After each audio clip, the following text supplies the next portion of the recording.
Hello, Dr. Donna Kinchlow here. Today we are going to talk about teaching patients about heart failure. One of the greatest resources we have in any organization is our bedside nurses. I've always believed that every one of them is equipped to teach. We are all teachers. And so one of the things that you need to realize is heart failure patients are probably found on every unit in the house. And not everyone is specialized in heart failure. So I want to give you the tools that you need to help standardize your educational processes and help you understand the key elements. There are two bodies that actually have task forces who write the guidelines for heart failure, and they are the American Heart Association and the American College of Cardiology. If you get on those websites, you can look at cardiosmart.org, and there will be a menu and a tab where you can pull down beautiful infographics for patient teaching. We're going to begin today talking about those. I have pulled down the heart failure infographic and we have printed it out. If you want to get on the computer and take a look at it while we go through this, that would be fine. What is heart failure? It's an excellent question to ask your patients. And you can ask them, have you ever been told that you have it? And the greatest thing is, some patients have no idea that they have heart failure. You'll have patients who say, I have been told by my physician that my heart is weak. Or yes, I have heart failure and my heart is stiff.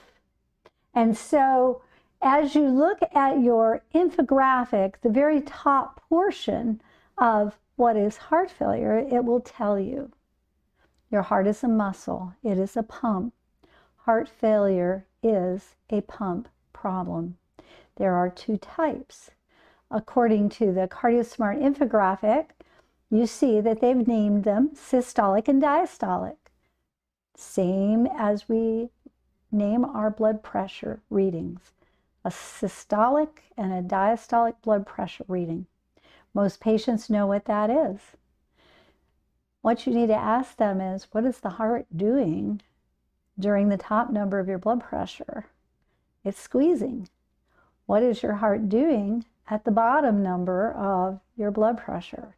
It's relaxing and filling with blood to give the next load to your body. You may want to interject the purpose of the heart pump. We know it as nurses as perfusion. Patients know it as providing blood flow to every cell, tissue, or organ. And so the purpose of our pump is to provide blood flow. And so when you have a pump problem, let's begin with the type the patient has. That will be very helpful. Systolic heart failure is when the pump has lost power. It has lost some squeeze. You'll see some of the cardiologists going in and saying, you know, your heart is squeezing about like so, and it should be squeezing like this. Whatever the patient is used to seeing, or even if they don't realize that they have had heart failure because the doctor just said, you have weakness. Weakness is one of the main characteristics of systolic heart failure. It is a weakened pump. You've got thin walls, a lot of blood in the pump, but the pump has lost pumping power. Now, you've also got a script right before you that if you don't feel comfortable changing words, you could read the script to the patient and with the patient. Diastolic heart failure, you can see from your infographic, and I'm sure if you've got this pulled up, and maybe you can see now, it's thickened. The walls are thickened. It's like when we go to the gym and you want to stretch and you want to work your biceps and your triceps. You want those muscles to be built up. But when the heart muscle builds up, it gets stiff and it doesn't relax. And you may read in the notes or in maybe the echocardiogram a loss of relaxation or impaired compliance. Again, we understand those terms. The patients don't. What happens when you do have stiff, thick walls of your heart pump? You're not able to receive the load of blood you need. It's a volume problem. You don't have enough. Powerful squeeze, powerful muscular squeeze, but not enough to squeeze. So when you think of the word failure, you know that there isn't anybody who wants to have that word in their life. I don't want to fail an exam. I don't want to fail. And when you put failure alongside your heart function, that's a very scary thing for patients. And so you let them know it's a failure to meet the body's needs, regardless of which type you have. When you exert yourself and you need more blood flow, more oxygen, you fail to meet the body's needs for blood flow. And so they'll begin to get an understanding. Then you get to the symptoms part, and I usually hand this sheet to the patient. And when I do that, I get to know some things about my patients. Can they read? Can they see? Many of them will read the little blue man, and they will tell me and read the phrasing underneath. Yes, I've had a rapid change in weight. Yes, extreme tiredness or weakness. One picture has a fellow leaning over. What is that about? It is when you are leaning over to pick something up off the floor, or you're leaning over to tie your shoes or put your boots on, you get lightheaded. That's what that picture actually is representing. Swelling in the ankles, feet, the tummy, the legs, regular, irregular heartbeat, fast heartbeat, atrial fibrillation, shortness of breath. And so they will define and show you which ones belong to them. And that's a very key part of education for heart failure patients. They need to recognize the symptoms that belong to them. And so, as we're going through this, they may not have, all of them, they may not have shortness of breath. And that is why the guidelines have changed it and said, we don't call it congestive heart failure any longer, because not everybody suffers from congestion. Some people end up with a more peripheral edema or fluid overload. A key point is you're going over the symptoms when they finally tell you all the ones that matter to them. One of the greatest things that you can do is let them know why. Do you know why you've had all this overflow of fluid? You are fluid overloaded, and that's what the symptoms are telling you. Your heart pump is not as effective as it was 20 years ago. And God made us juicy. Or you could say our bodies have been made to get leaky. And so fluid can leak into the little lung sacs. Fluid can leak into the tissues all over your body because of the back pressure and the backflow. And they'll begin to understand that this is a fluid problem. And then you go to causes. Now, the causes for heart failure are quite broad. And you can also read your little bubbles. Your little bubbles will tell you over 6 million Americans have heart failure. It's the leading cause of being in the hospital if you're over 65 years old.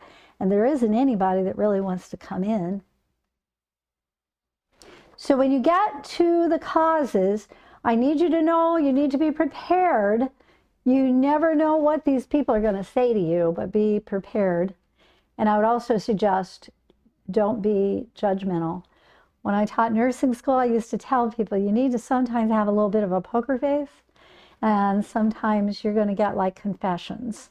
And when you come to the icon of alcohol and drug use, you may receive some very deep confessions of how much they drink, of their use of methamphetamine, cocaine, heroin, whatever, many of our patients will be honest with you. And yes, those things are toxic to the heart. Alcohol cardiomyopathy, alcohol is toxic to the heart. And another one that just recently they've been doing an awful lot of research on, because now in many states it is legal, used to be illegal, and that is marijuana. And marijuana has been found recently to cause problems with stroke, vascular, cardiovascular issue, and yes, heart failure. And we've actually seen that here in a very young woman. And so you say to yourself, oh, okay. Many people too won't care about that icon. It'll be, oh, that's not me. I've never drank a thing in my life, never smoked, never taken any drugs except for what the doctor told me to take. So that icon, be prepared. Be prepared and let them know if they do tell you, thank you so much for being honest. Honesty is so important for us to know what could possibly have caused this. Because when you're looking at causes, that is the answer that most patients and families want to know. What happened that all of a sudden my heart pump is not in good shape anymore? You walk over here to high blood pressure. If you've given this to the patient and they're holding it, again, they'll be doing their pointing, their reading, and yes, why will you not be surprised that hypertension is a problem? Because hypertension has been with us for a very long time, and everything you teach these patients about heart healthy living, they should have been told when they had high blood pressure. 50% of our patients who come in with heart failure have hypertensive heart disease. And we know hypertension is linked also to stroke. So if they say, yes, I have had high blood pressure, then ask, do you keep it controlled? Is it usually controlled? Yes, I take medicine. I had a friend once who went in to have surgery, and I'll never forget the nurse that was asking her about her drugs and about her disease processes. And she said to her, do you have any other medical problems? And my friend said, oh, no. And then the nurse was really cute. She said, well, then why are you taking high blood pressure medicines? And my friend said, well, yeah, I guess I'd have high blood pressure. I didn't take my pills. And so sometimes we have to realize where the perspective of our patients come from. They're very cute. No, I don't have a high blood pressure. I used to, but I take pills. But do we keep it controlled? Very important that we keep it controlled. And then we have family history as well as diabetes. When you have a patient who's recently been diagnosed with heart failure, and then on top of the heart failure has been diagnosed with diabetes, that's a lot. And we know that. Some patients are diabetic and they're very, very good. They have overcome diabetes. They are keeping their hemoglobin A1C in a very tight range, and they're happy and proud of themselves, and we're proud of them. If they're able to do that, they're going to be able to manage heart failure as well. So that gives you also a background. Is this person able to read labels? Many of our diabetic patients, they know how to do this. So diabetes, family history. You will get a little bit of time when you talk about family history, because they know it is congestive heart failure. You don't need to correct them. If that's the term they know heart failure as, that's all right. That's all right. A lot of our physicians don't know the change from the guidelines or the recommendation or suggestion to just call it heart failure. That's not a big deal. So you also have heart rhythm disorder. Well, that could be bradycardia, that could be atrial fib, atrial flutter, it could be SVT. It could be a lot of different rhythms that can cause you to have heart failure. And you think that through. Why could that be? Well, because when your heart's going at 150, you're not squeezing well, nor are you filling. So you know your cardiac output is in the dumper. And of course, patients don't realize that. But we'll talk more about atrial fib later. To get through this then, a valve problem. Okay, when you think about a valve problem, if your valves aren't opening and closing like a door and like they should, open well and close well, if they are tight or stenotic, you can see how that heart pump has pushed against a tight valve and can have the diastolic thick muscular pump develop with that. So when you have all kinds of valve problems or regurgitation where the blood isn't going in the flow direction it needs to be, it's also having backflow. And so things are working extra hard and volume's going back and forth and back and forth. Either way, it can create, again, fluid overload for that dear patient. And so valve problems are issues that can cause failure. You could have a heart attack and actually injure or have a necrotic area of your heart muscle due to the fact that we have such a great cath lab and we get the patients to the cath lab very quick. We're saving muscle so often.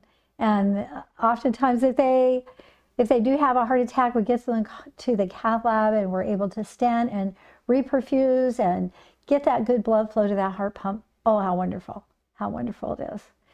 And then we do know what may have caused their heart failure if they had that prior to coronary artery disease. We have congenital heart problems. That's the children that are born, with little holes in their hearts in between the ventricles or wherever. Something didn't close at birth. So those things as well. And sleep apnea. And I do want to tell you that we as nurses can often get a heads up on sleep apnea. Sleep apnea can actually be linked to atrial fibrillation, sudden cardiac death, and it is also linked to high blood pressure and heart failure. And again, CardioSmart has a wonderful infographic on that as well. So as we talk about these things with the patients, the greatest part about using your infographics they are so well done and everyone will say the same thing. And the patients will help look at this, and you will also find some don't read, some don't like to read, and some people can't see. So using a tool with pictures and phrases is an excellent way to help our patients. And that is the first one that I go through with my patients immediately, because it sure tells you in one page what it is, what are the symptoms, how important it is to take a look at causes. And so that is the very first paper that I share with my patients. The second, see if I have it here. The second I show is the American Heart Association self-check plan. Now, for those who live and work in my organization, we have created folders for every unit. And in our folders, your manager has all of the things that you can download and print. And here you have quite a variety, which makes it so nice. The self-check plan is the next one that I go through. So we created folders, and our folders are made and they will be stuffed with these infographics to help you quickly grab up what you need when you need to do education. And you do know that every single patient is going to have an individualized care plan. As you saw, there's a whole lot of different causes of heart failure. So anything that's going to help those patients understand, you're going to grab onto an infographic or an American Heart Association sheet to help them. So the self-check plan, well, goodness, what is that? On your American Heart Association, there is a professional toolkit available, and we have also made a folder that is going to be placed on our internet, DWeb, and you will have access to these papers there as well in one specific folder, so that all I have to do is print it down. But the self-check plan is great. And so I segue from the heart failure cardio smart infograph to the self-check plan. Why? Because now we've identified what heart failure is, what their symptoms are. And now I want to find out how to help you manage. What are you doing? What do you know? Some know, some have been taught very well. So how I do this, this is also known often as the zones. And so you've got a green zone, an orangey yellow zone, and a red zone. Personally, I don't care how you start your education, but for me, I start in the red zone. Why? Because we've already talked about your symptoms. And what do I know about the red zone? The red zone is what brought you in here. This is when you're in trouble. This is when you call 911. This is when you come to the hospital. And so they've already experienced this. And when we review this, they will tell me that. They'll be going, I had that frequent dry hacking cough. I was short of breath at rest. I couldn't even hardly get up and make it to the bathroom from my chair. Oh, and I was so swollen, increased discomfort and swelling in the lower body from the waist down. A lot of the men will go right here in the breadbasket where it really gets them. Sudden weight gain. Well, you know what we do when they come to the hospital? We weigh them, right? On a standing scale. And so when you weigh your patients on a standing scale right at admission, they go, holy crap, I'm up 20 pounds. I was up, oh, yeah. I think the highest I'd ever known, a little man said he'd had nearly 60 pounds up. And I'm like, whoa, that's a lot of fluid. Sudden weight gain, the great thing, it begins here. It gives you the parameter. If I am up in 2 to 3 pounds in a 24-hour period, or 5 pounds in a couple days the same week, I'm in trouble. I got fluid coming on. And it tells you that in the red zone. It'll also tell you that in the yellow zone. They can be so sick with fluid overload that they're dizzy, confused, sad, depressed. And another one that's there, lovely little icon, you lose your appetite. And for some, that's really scary. You know, a wife will tell you, I can't believe my husband lost his appetite. That's the first I knew he was bad.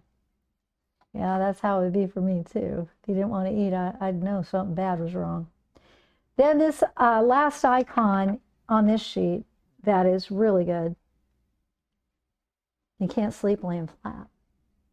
And you will find while they're in the hospital that sometimes the docs will actually use that as parameter. And they'll say, I want you to be able to lay flat.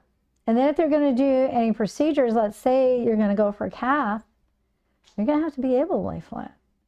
And sometimes they'll have to take some more fluid off of these dear ones before they get the cath, just so they can tolerate laying flat. And we've seen that. We live that.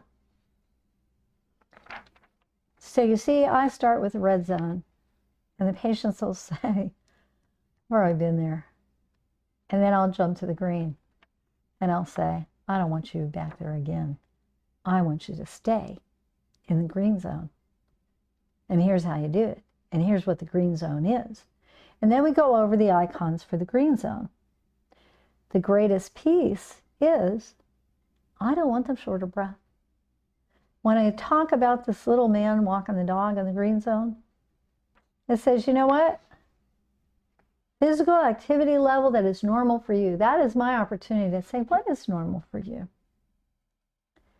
And you find out that we actually have some very sweet people who have walked 2 or 3 miles every day until the last month. I had a gentleman who rode bike 4 and 5 miles, and you will find people who have been going to the gym before COVID 2 and 3 times a week on a religiously with their families, with their spouse. Normal physical activity. And for some, it may only be walking to the mailbox or walking around their home, depending on where they are on that span of heart failure. No new swelling. I don't want you swollen. I want you to be able to get your boots on, your shoes on. I don't want your socks to leave a ring in your legs. I want your weight stable. And I don't want you to have any chest pain. And so the green zone, very good. And then the bar underneath tells them how. How are you going to manage heart failure because it's not a cold? It's not going to go away. You got to learn to manage it. Daily weight check. Do you have a scale? Great opportunity. And by the way, we have scales available for patients who need them. And you may find some funny stories as you talk about the scales. I had one woman who said, yes, the last time I was in the hospital, you gave me a scale. Okay, but I can't see the numbers because I have macular degeneration, but that was so sweet of you. Wow, we might want to check if someone can see. Your infographs help you know that. I had another lady who said, my insurance company sent me a scale. It's in a box in my closet. Oh, so just getting the answer, yes, I have a scale, that's not good enough. We need to know if you're using it, if you can see it, if you need batteries. We need to go a step further to be certain that that scale is being used. Meds is directed, a whole nother ball game. This is in the green zone, how you do it. Meds is directed. Everybody knows medications are expensive. Do you have money and can you afford your medicine? Not a time to be embarrassed because everybody knows. We're here to help you. Please tell us the truth.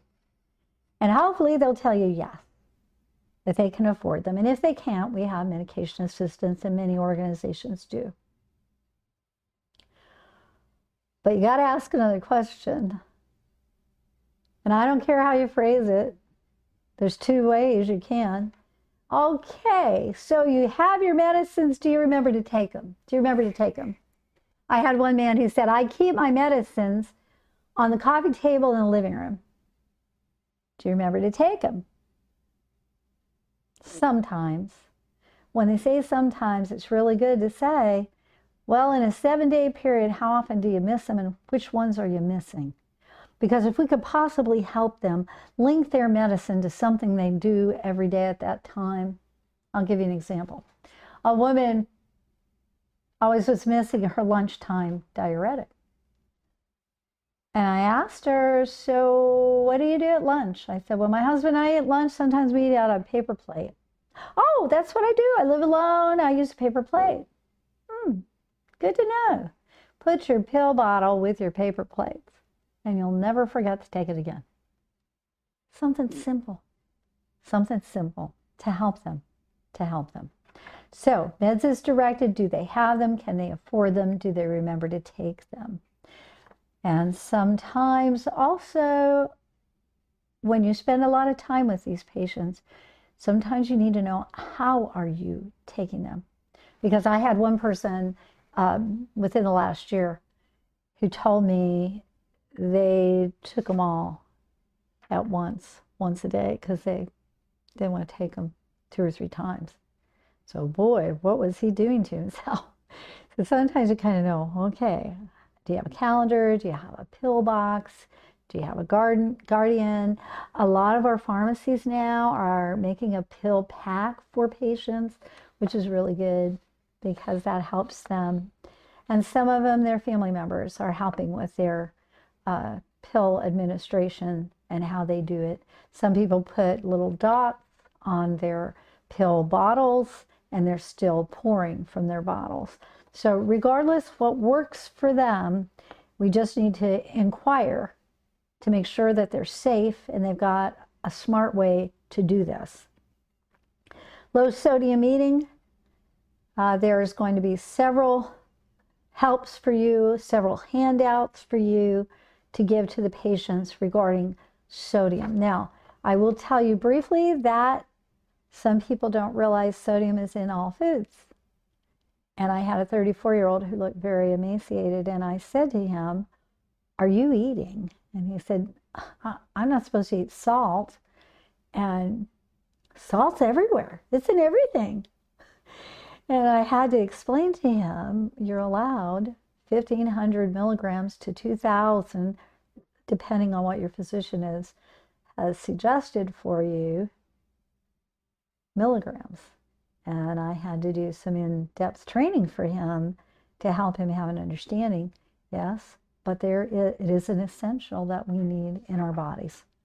So, and a lot of people love the salt shaker. And again, I've got lots of help for you to help them understand the concept you've got to get across. Your heart pump isn't effective.